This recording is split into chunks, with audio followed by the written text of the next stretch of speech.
Hello student, स्वागत है आपका अपने ही YouTube channel maths Lucky Panchal में।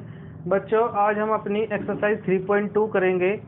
इस एक्सरसाइज से पहले मैंने आपको चैप्टर 3 3.1 आपको अच्छे से कराई है, तो ध्यान से देखना उस एक्सरसाइज को भी। और आज हम एक्सरसाइज 3.2 करेंगे, ठीक है। चैप्टर 3 आपका और आपकी एक्सरसाइज है 3.2। इस एक्सरसाइज की आपकी दो वीडियो बनेगी, एक मेथड इसमें समझाऊंगा और दूसरा मेथड हम अगली वीडियो में पढ़ेंगे, क्योंकि ये आपकी एग्जाम पॉइंट ऑफ व्यू से बहुत इंपॉर्टेंट बनती है आपकी एक्सरसाइज। तो ध्यान से देखना, जो आपका ग्राफिकल मेथड है उससे एक क्वेश्चन ज़रूर बनेगा, इसीलिए मैं आपको दो अलग अलग वीडियो में आपको बता रहा हूँ, ठीक है।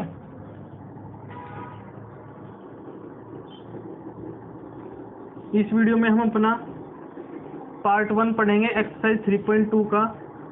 केवल एक कंसेप्ट है, उस कंसेप्ट को सोल्व करने के लिए हमारे पास में दो मेथड होंगे। एक मेथड हम इस वीडियो में पढ़ेंगे और दूसरा मेथड मैं अगली वीडियो में पढ़ाऊंगा। तो ध्यान से देखना, इम्पोर्टेंट है आपका, क्योंकि आपके बोर्ड के एग्जाम में एक क्वेश्चन ग्राफ का जरूर बनता है। मेरी बात को ध्यान रखना। तो आज हम शुरुआत करेंगे पार्ट फर्स्ट की। जो आपका कंसेप्ट है वो किस पर बेस है, ठीक है। मेथड्स ऑफ सोल्विंग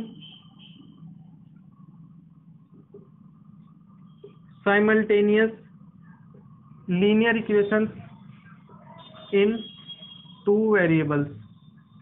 मैंने आपको इससे पहली वीडियो में लीनियर इक्वेशंस बता दिया था इंट्रोडक्शन में ही, चैप्टर 3.1, ठीक है। Exercise 3.1 chapter 3। तो लीनियर इक्वेशंस इन टू वेरिएबल्स मैंने आपको बताया था कि उसकी जनरल इक्वेशन क्या होती है, ax plus B Y plus C equals to 0। X और वाई आपके वेरिएबल होते हैं, ए बी सी आपके कांस्टेंट होते हैं, ठीक है। ये तो थी आपकी जनरल इक्वेशन। आज हम सोल्व करेंगे इसी तरीके की methods of solving simultaneous linear equations in two variables. यहाँ पर आप 2 लिख लेना, क्योंकि हम दो इक्वेशन को लेकर चलेंगे। तो इस तरीके से ये तो आपकी 1 हो गई,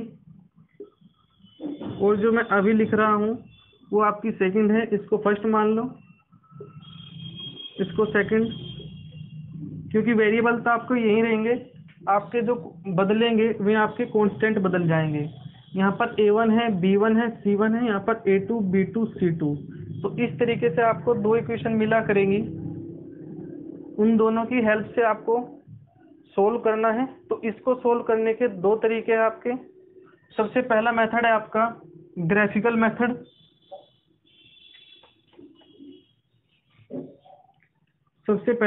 आपका ग्राफिकल मेथड। और दूसरा मेथड आपका जो पार्ट सेकंड बनाता हूं मैं आप हमेशा, वो है आपका अलजेब्रिकल मेथड। मैं हमेशा से ही इसको दो मेथड से समझाता हूँ, दो पार्ट करके। पहले समझाता हूँ मैं बच्चों को ग्राफिकल मेथड, ठीक है, क्योंकि इम्पोर्टेंट बनता है। ये इतना इम्पोर्टेंट नहीं है जितना ये इम्पोर्टेंट है, मेरी बात को ध्यान रखना। जो ग्राफिकल मेथड है उसमें आपके ये जो आपकी इक्वेशन है ax plus B Y plus C equals to 0, ये पहली। इसी तरीके से आपकी दूसरी a2x plus b2y plus c2। इस तरीके से जो आपकी दो इक्वेशन मिला करेंगे आपको क्वेश्चन में, ठीक है।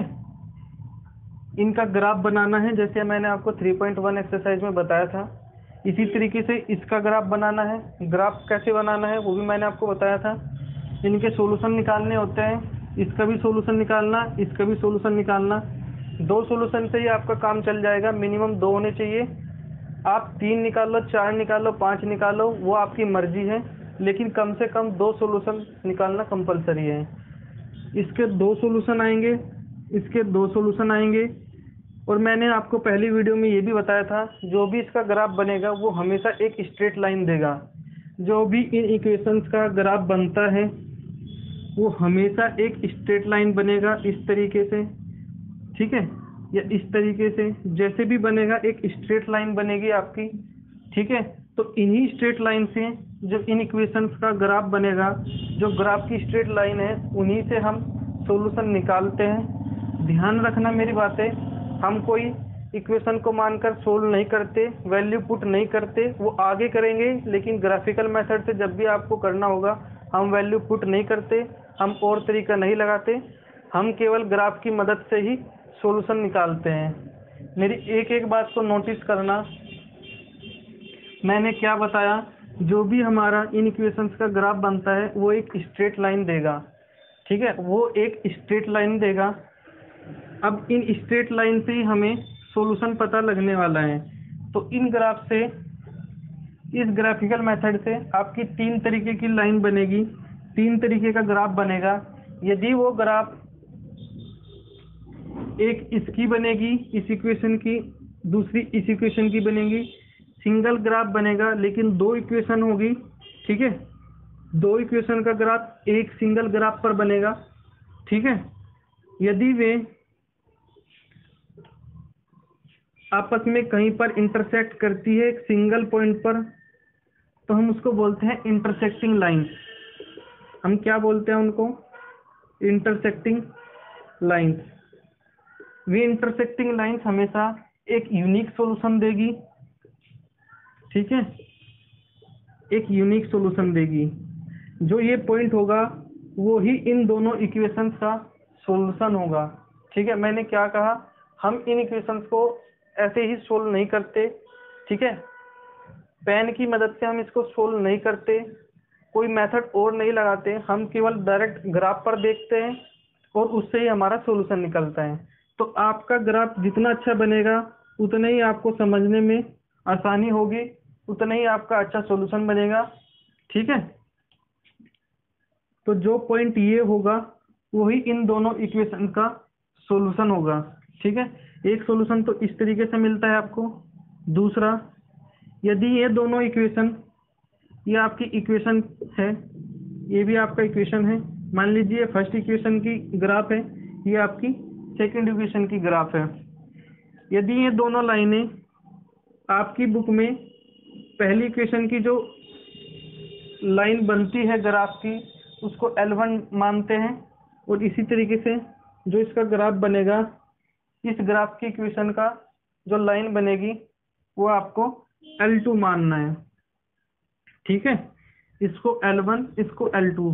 यदि L1 और L2 आपका इंटरसेक्टिंग पॉइंट्स देती है तो आपका एक यूनिक सॉल्यूशन होगा।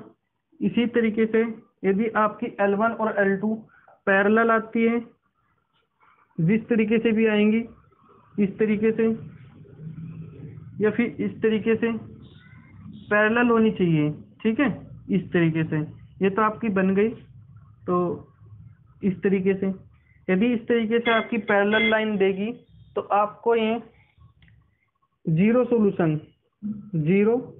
सॉल्यूशन या फिर आपका नो सॉल्यूशन कह सकते हो आप। जीरो सॉल्यूशन या फिर आप नो सॉल्यूशन बोल सकते हो। ये आपका एक भी ऐसा कोई पॉइंट नहीं होगा जिस पर ये आपकी इंटरसेक्ट हो। कहने का मतलब दो इक्वेशन का पास में कोई भी एक सॉल्यूशन नहीं होगा जिस पर ये दोनों वेरीफाई हो सके, ठीक है। वो मैं आपको अच्छे से आगे बताऊंगा।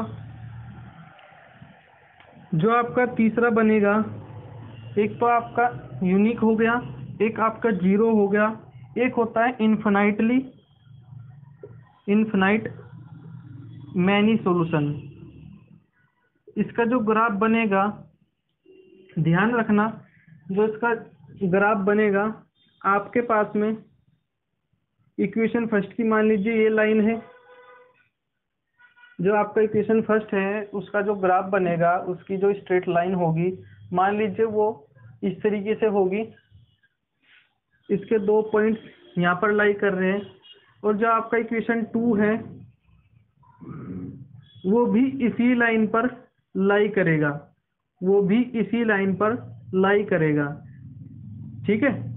यानी कि मैं सारे के सारे पॉइंट्स इक्वेशन फर्स्ट के और इक्वेशन सेकंड के एक ही लाइन पर लाई करेंगे। यदि आपका ऐसा होता है तो हम उसको बोलते हैं कोइंसिडेंट लाइंस, ठीक है। उसको हम क्या बोलते हैं? कोइंसिडेंट लाइंस, हम उसको ओवरलैप भी बोल सकते हैं, यानी कि एक के ऊपर एक लाइन। ठीक है, ऐसी लाइन से जो आपका ग्राफ बनेगा उसको हम इनफिनाइट सॉल्यूशन की कैटेगरी में रखते हैं। ठीक है, यानी कि जो इक्वेशन फर्स्ट का सॉल्यूशन होगा वही इक्वेशन टू के सॉल्यूशन को सेटिस्फाई करेगा। इसी तरीके से आपका जो इक्वेशन टू की जो ग्राफ बनती है, जो उसके सॉल्यूशन बनेंगे, इक्वेशन फर्स्ट को सेटिस्फाई करेगा। तो ध्यान रखना, एक बार हम और पढ़ते हैं। सबसे पहले मैंने आपको बताया यूनिक सॉल्यूशन, यदि कोई भी लाइंस इक्वेशंस की लाइंस L1 और L2 इंटरसेक्ट करती है तो वे आपकी यूनिक सॉल्यूशन देगी। यदि वे इंटरसेक्ट नहीं करती, पैरेलल होती है, तो वो आपको जीरो सॉल्यूशन देगी, यानी कि नो सॉल्यूशन देगी।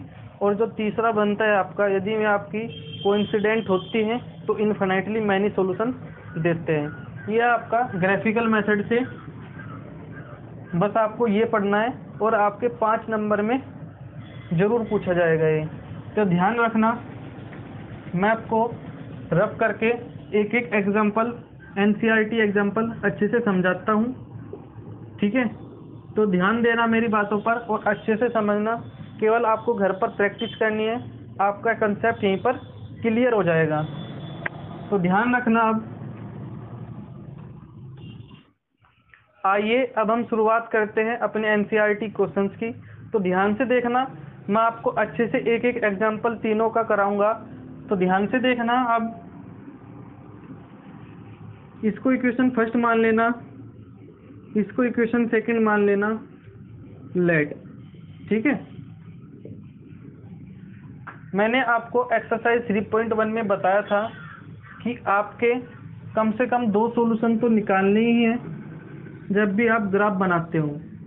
तो इक्वेशन फर्स्ट, ये तरीका मैं आपको बता रहा हूँ। इसी तरीके से equation second, 3x minus 2y equals to 4। मान लीजिए यदि x 0 होता है तो y 3 होगा। मैंने आपको क्या कहा था, एक वेरिएबल को आप 0 मान लेना। ठीक है, सबसे आसान यही होता है। y का आप 0 मान लो तो x आपका 3 देगा। तो एक सॉल्यूशन ये होगा, दूसरा सॉल्यूशन ये होगा। ठीक है,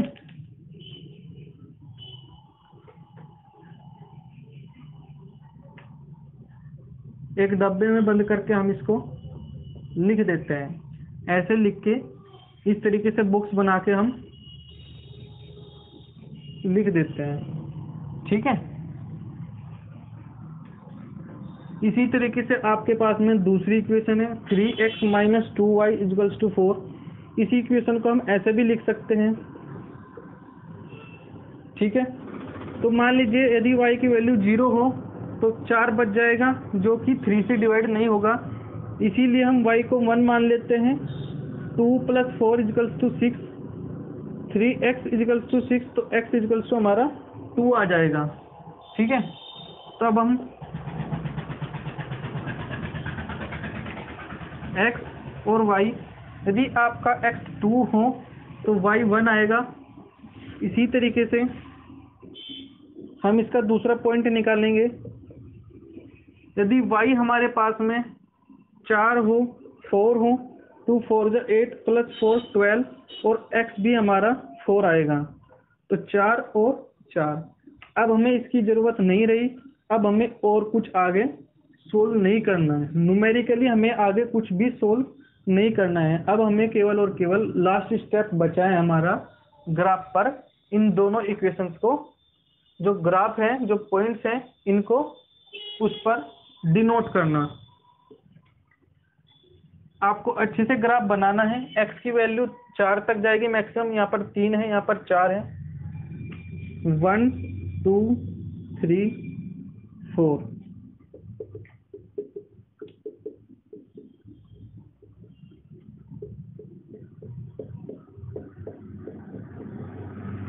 ये आपका ओरिजिन होता है और y की वैल्यू आपकी ये भी 4 तक जाएगी।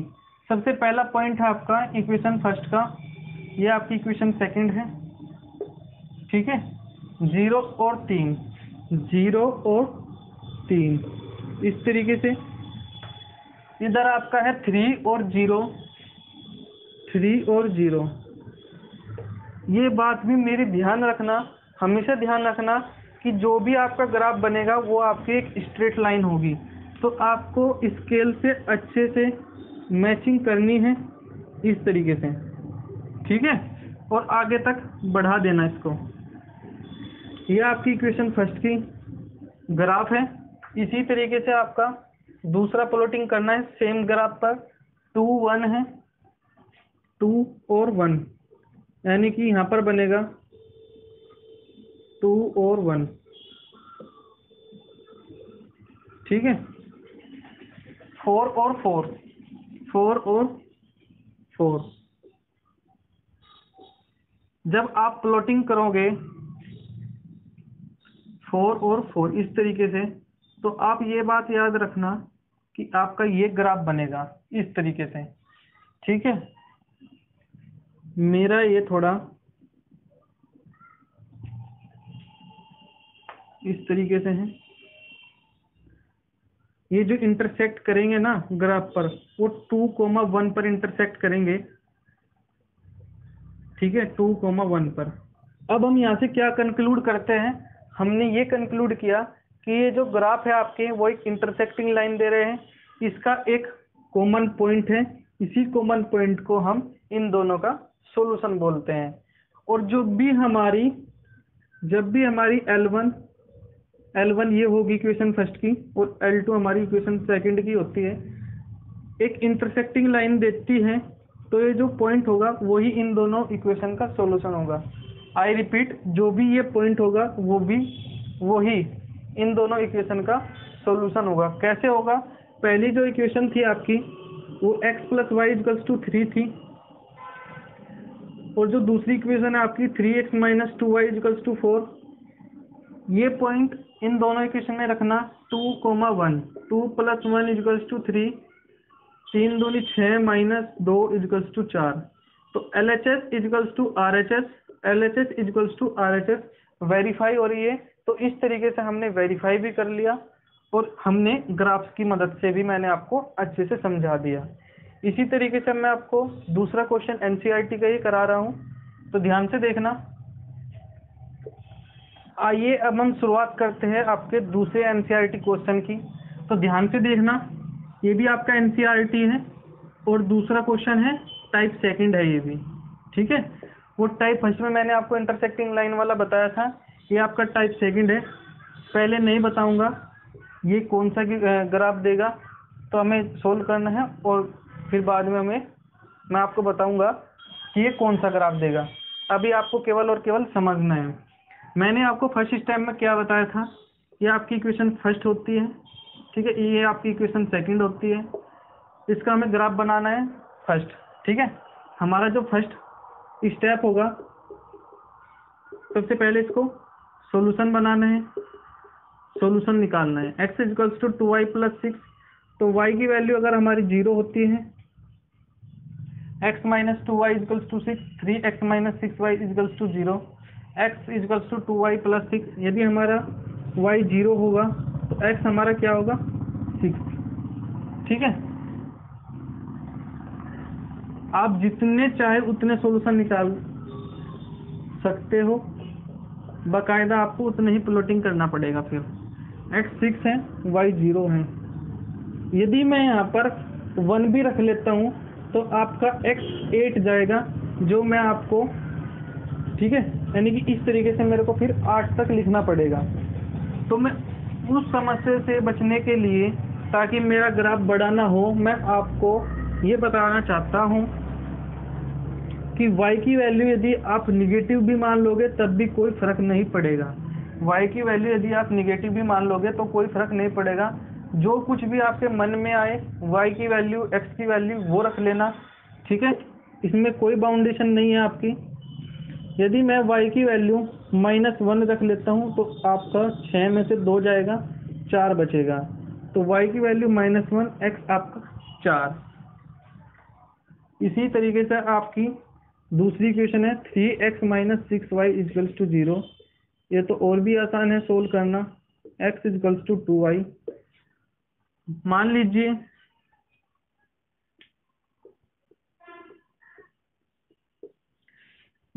मैं आपको सबसे पहले ये बताता हूँ कि आपको एक वेरिएबल 0 मान लेना है। y आपने 0 मान लिया तो x भी आपका 0 होगा। ठीक है, इससे कुछ फर्क नहीं पड़ेगा, आपका सॉल्यूशन गलत नहीं होगा। ठीक है, आंसर गलत नहीं आएगा। ठीक है, y 0 मान लिया, x 0 हो गया, y 1 मान लो, y आपको 1 मानना है, x आपका 2 होगा। तो आइए अब हम ग्राफ पर इनका इक्वेशन का ग्राफ प्लॉट करते हैं। x आपका 6 है, मैक्सिमम 6 है, तो 1 2 3। मेरा बार बार समझाने का मतलब यही है कि आपको वीडियो देखते देखते ही सारे कंसेप्ट क्लियर हो जाए, और मेरा पूरा भरोसा है आपको ऐसा किसी और चैनल पर नहीं पढ़ाया जाएगा। ठीक है, ये आपका एक्स एक्सिस होता है, ये आपका वाई एक्सिस होता है। एक्स एक्सिस को हम एब्सिसा बोलते हैं और वाई एक्सिस को हम ऑर्डिनेट बोलते हैं। ठीक है, तो 6 और 0 प्लॉटिंग करना पड़ेगा पहले हमें। 6 और 0, 6 और 0 ये हो गया। इसी तरीके से 4 और -1, 4 और -1 यहाँ पर होगा आपका 4 और -1। ये आप अच्छे से प्लॉटिंग करना इस तरीके से 4 और -1। अब आपको ये प्लॉटिंग करना है 0 0, ये आपका ओरिजिन होता है 0 0, इसके कोऑर्डिनेट्स होते हैं ओरिजिन के आपके। ठीक है, ओरिजिन वो होता है जहाँ पर x भी आपका 0 हो और y भी आपका 0 हो। इसी तरीके से मैं आपको 2,1 2,1 इस तरीके से 2,1 ये आप आगे तक बढ़ा देना। यहाँ से हमने ये देखा कि जो आपकी L1 है और आपकी L2 है वो आपकी पैरेलल लाइंस है, वो आपकी पैरेलल लाइंस है। और मैंने आपको पैरेलल लाइंस में क्या बताया था कि जब भी आपका ग्राफ पैरेलल लाइंस देगा उस हिसाब से उसमें आपके 0 सॉल्यूशन या फिर आप नो सॉल्यूशन लिख सकते हो। आपका आंसर जो आएगा वो 0 solution no solution. 0 solution no solution का कहने का मतलब क्या है, यानी कि ये आपकी इक्वेशन फर्स्ट है, ये आपकी इक्वेशन सेकंड है। इक्वेशन फर्स्ट और सेकंड में कोई भी एक कॉमन कोऑर्डिनेट ऐसा नहीं होगा जो इन दोनों इक्वेशन को सेटिस्फाई कर सके। आई रिपीट, जैसे मैंने आपको पिछले क्वेश्चन में बताया था, एक कॉमन कोऑर्डिनेट था 2,1 जो x + y = 3 और 3x - 2y = 4, दोनों इक्वेशन को सेटिस्फाई कर रहा था। सेटिस्फाई कैसे कर रहा था, 2,1 x + y = 3 भी दे रहा था और 2,1 ही 3x - 2y = 4 भी आपका प्रूफ कर रहा था। केवल और केवल एक कॉमन कोऑर्डिनेट आपका दोनों इक्वेशन को सेटिस्फाई कर रहा था। यहाँ पर हमारा कोई भी कॉमन कोऑर्डिनेट ऐसा नहीं है जो इन दोनों इक्वेशन को सेटिस्फाई कर सके, क्योंकि L1 जब हमारा पैरेलल होता है L2 से तो ये दोनों लाइंस कभी भी इनफिनाइट, यदि आप इनफिनाइट पर भी जाते हो तो वहाँ पर भी ये आपका मीट नहीं करेगा, और जब ये मीट नहीं करेगा यानी कि आपका इंटरसेक्ट नहीं करेगा तो आपका ये 0 या फिर आप ये कह सकते हो नो सॉल्यूशन देगा। तो ध्यान रखना मेरी बात। और एक और बात जो आप स्टूडेंट को पूछ सकते हो टीचर से, वो क्या, जो आपका डाउट बनेगा वो मेरे दिमाग में चलता रहता है कि आपका डाउट क्या बनेगा, वो सब मैं आपको यहीं पर बता देता हूँ। ठीक है, जो भी आपका डाउट बचेगा वो आप कमेंट में टाइप करके बता देना। आप ये मत बोलना कि x - 2y x और y के ये तो आपके सॉल्यूशन होते ही है। ये क्या सॉल्यूशन है, केवल इस पर्टिकुलर इक्वेशन के। ये कौन से सॉल्यूशन है, केवल इस पर्टिकुलर इक्वेशन के। ये सॉल्यूशन इन दोनों इक्वेशन को सेटिस्फाई नहीं कर रहे हैं। मैंने क्या बताया, ये दोनों सॉल्यूशन इन दोनों इक्वेशन को सेटिस्फाई नहीं कर रहे हैं, केवल और केवल अपनी इक्वेशन को सेटिस्फाई कर रहे हैं। हमें कॉमन कोऑर्डिनेट चाहिए।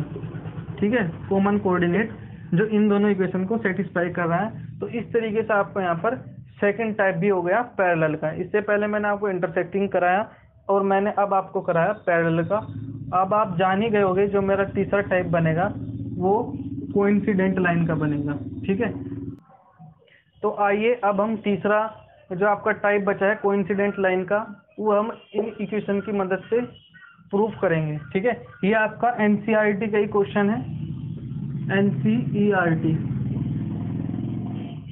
तो सबसे पहले इस टाइम में हमें इसका सॉल्यूशन निकालना होता है, फिर इसका। ठीक है, जो भी सॉल्यूशन आएगा वो हम ग्राफ पर प्लॉट करेंगे, फिर ग्राफ से हम डिसाइड करेंगे कि हमारा सॉल्यूशन क्या जाएगा। ये आपकी इक्वेशन फर्स्ट होती है। इसी तरीके से ये आपकी इक्वेशन सेकंड होती है।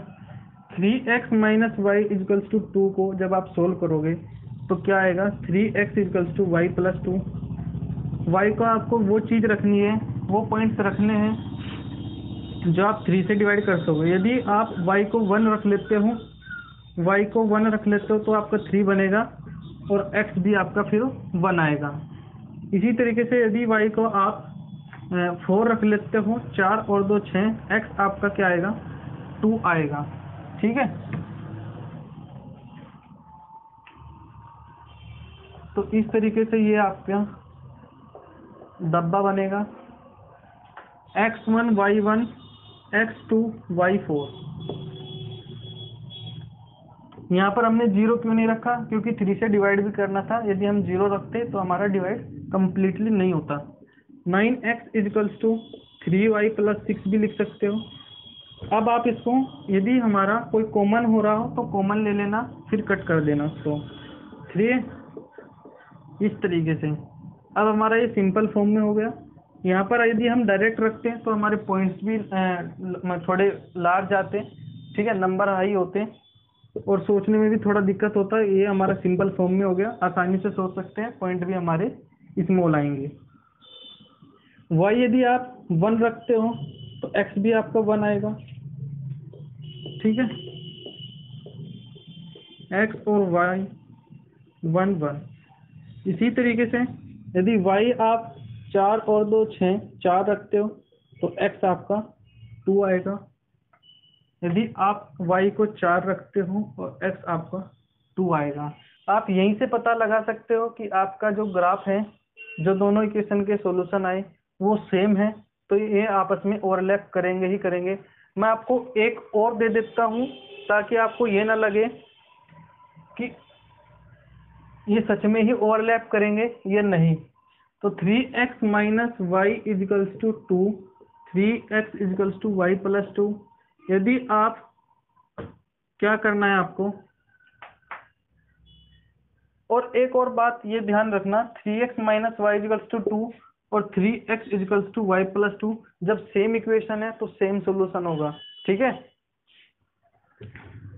ये तो आपस में सेम इक्वेशन बन गई सोल्व करके। ठीक है, यदि हमने इसको आगे सोल्व किया तो ये इक्वेशन और ये इक्वेशन आपकी सिमिलर है, तो कुछ भी रखना ऊपर वाले में भी सेटिस्फाई करेगा और नीचे वाले में भी सेटिस्फाई करेगा।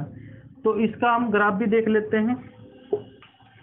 1 2 3 -1 -2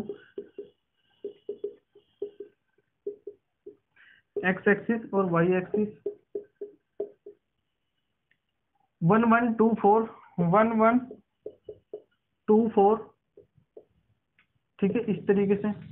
तो जब आप इस तरीके से सोल्व करोगे, यही आपकी इक्वेशन फर्स्ट की होगी, यही आपकी इक्वेशन सेकंड की होगी। ये आपस में ओवरलैप करेंगे। ठीक है, ये आपस में ओवरलैप करेंगे और ओवरलैप की कंडीशन में हमारे इनफाइनाइट मैनी सॉल्यूशन होते हैं। क्या होता है, infinitely many solution, infinitely many solution. तो आप ध्यान रखना हमेशा कि मैं आपको अब लास्ट में बता देता हूँ जब भी हमारा ग्राफ इंटरसेक्टिंग लाइन देगा, किस तरीके से, इस तरीके से हमारा ग्राफ यदि इंटरसेक्टिंग लाइन देता है तो हमारा यूनिक सॉल्यूशन होगा, 1 सॉल्यूशन होगा। यदि पैरेलल देता है तो हमारे 0 सॉल्यूशन होंगे, नो सॉल्यूशन होंगे। यदि हमारा कोइंसिडेंट लाइन देता है तो हमारा क्या होगा, इनफाइनाइटली मैनी सॉल्यूशन होगा। ये आपका ग्राफिकल मेथड है। अब ग्राफिकल मेथड में ही एरिया से रिलेटेड क्वेश्चन आते हैं, वो मैं आपको अगली वीडियो में बताऊंगा। तो तो आज के लिए इतना ही। तो यदि मेरा पढ़ाया हुआ अच्छा लगे तो लाइक करना, शेयर करना, सब्सक्राइब करना। ठीक है।